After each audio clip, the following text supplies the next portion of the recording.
morning. I'm Jasmine Anderson. Breaking news now out of Suffolk County. The DA's office, police, and other law enforcement officials are having a news conference on new details of the Gilgo Beach killings. They're expected to talk about the identification of another victim. Let's take a listen. Formerly been known as Fire Island Jane Doe.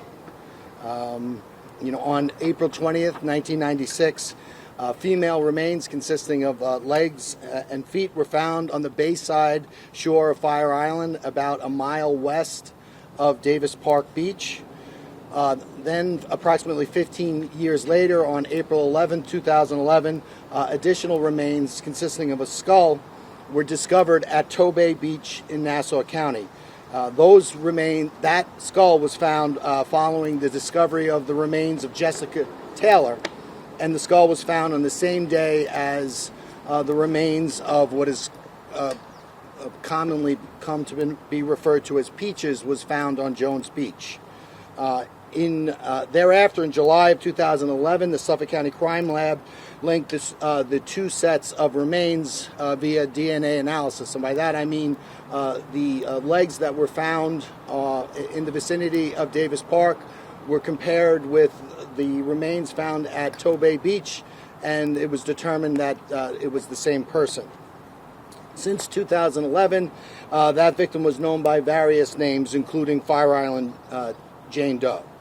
Today, we are here to announce that as part of the Gilgo Task Force re-examination of all the evidence in the case, we were able to identify Fire Island Jane Doe as Karen Vergata, who was 34 years old at the time of her disappearance.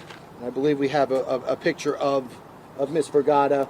I think it's important that we remember and honor not only Miss Vergata, but all the victims on Gilgo Beach. Ms. Vergata went missing at approximately February 14th, 1996. At the time, she lived on West 45th Street in Manhattan and was believed to be working as an escort at the time of her disappearance. There was no missing persons complaint filed at the time of that disappearance. In August of 2022, approximately 6 months after we formed this Gilgo Task Force, a DNA profile suitable for genealogical comparison was developed from the remains of Karen Vergata.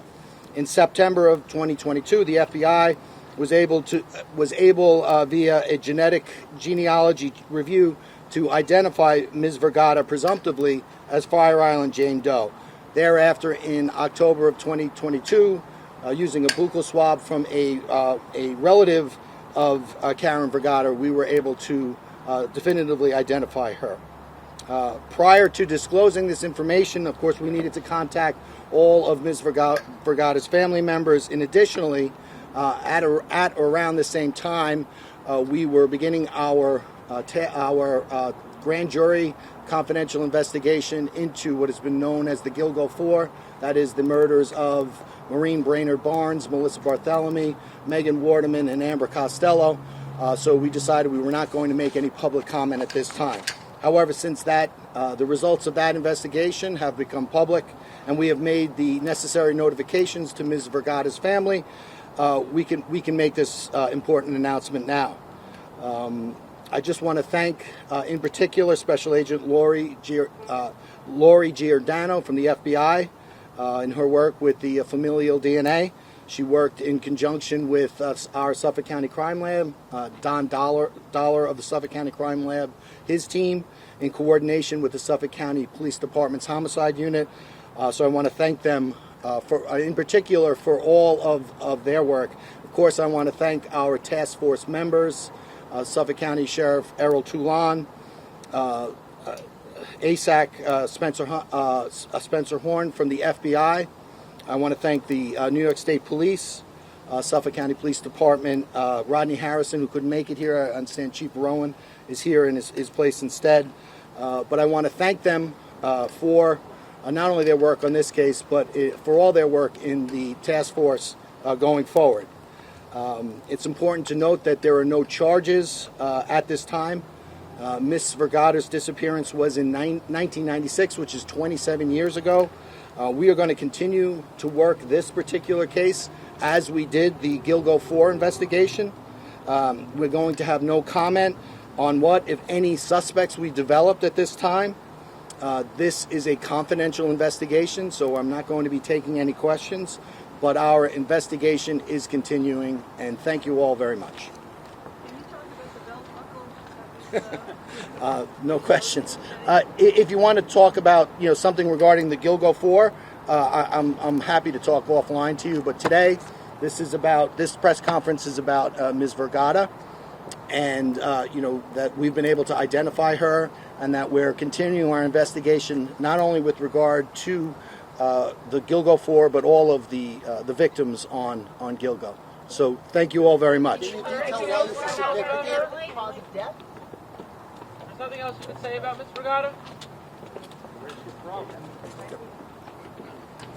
Hey, so folks, Shannon, our deputy press secretary, has a digital version of this, which she can send out to you all.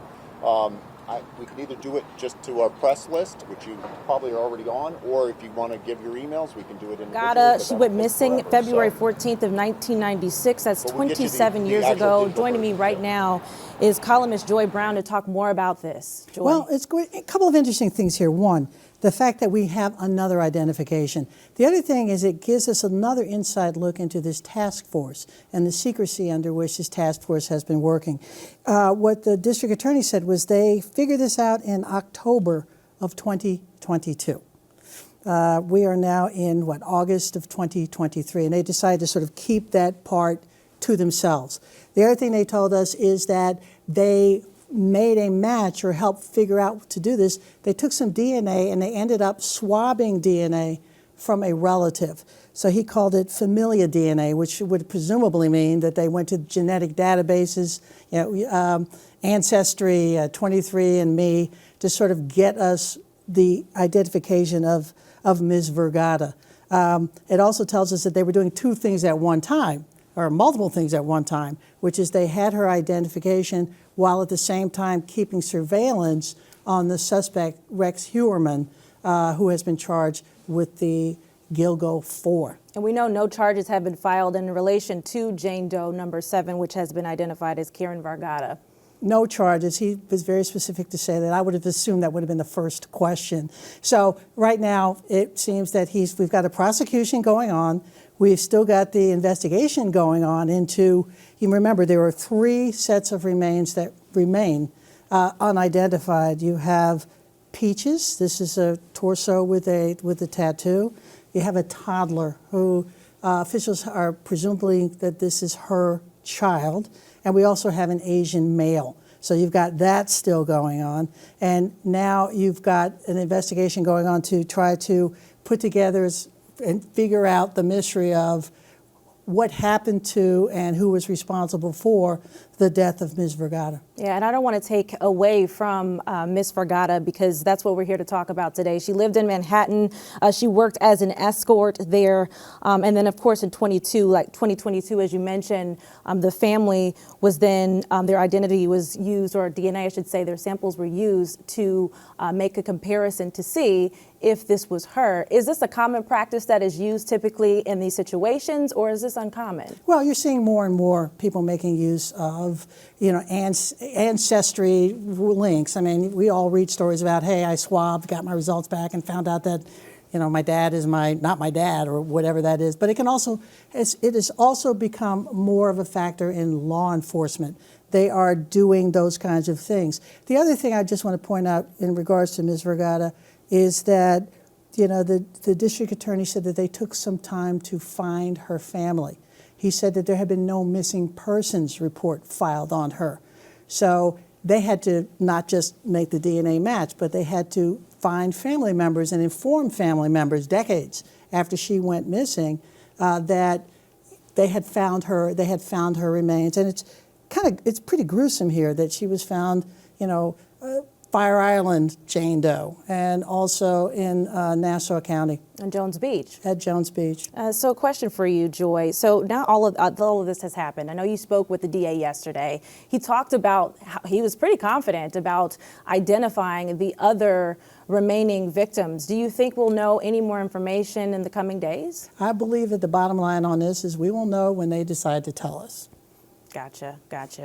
Can we talk about yesterday, if we can? There was some mention of a belt related to Maureen, one of the victims there. Can you discuss that for us right Sure. now?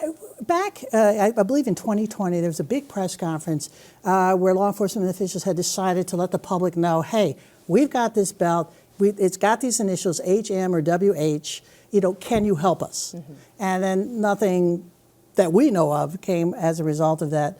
The DA took a look at that belt again, and that belt was used on one of the victims. So we're finding out more and more of that, and Newsday's reporting is saying that one of the suspects of the Gilgo 4, Rex Heuermann, his grandfather, one of his ancestors, had initials and had. So presumably the belt may have belonged to him or may have been passed down from him. That's William Heuermann that you're mentioning. That's the correct. grandfather. Right. Okay, so a lot to take in here today, but again, the Jane Doe number 7 identified is Karen Vergata. I believe she was 34 at the time. 34. 34 yes. years old, and her remains were found on Fire Island and Jones Beach back in 1996. So we're going to be talking about this for some time now. This investigation has been going on for more than 13 years at this point. What did you say, 5 police commissioners, 3 DAs? I mean, the list goes on. Well, but today we have a name and we have a face. Yes. And I think that is significant for all of us. And do you think this is going to maybe, put a little peace on the family of this young woman? I think it's going to put a little peace on the family and a little more humanity on the rest of us. Absolutely. Well, thank you so much, Joy, for your time. And of course, if you missed any of this, we're going to post this on our website. That's newsday.com.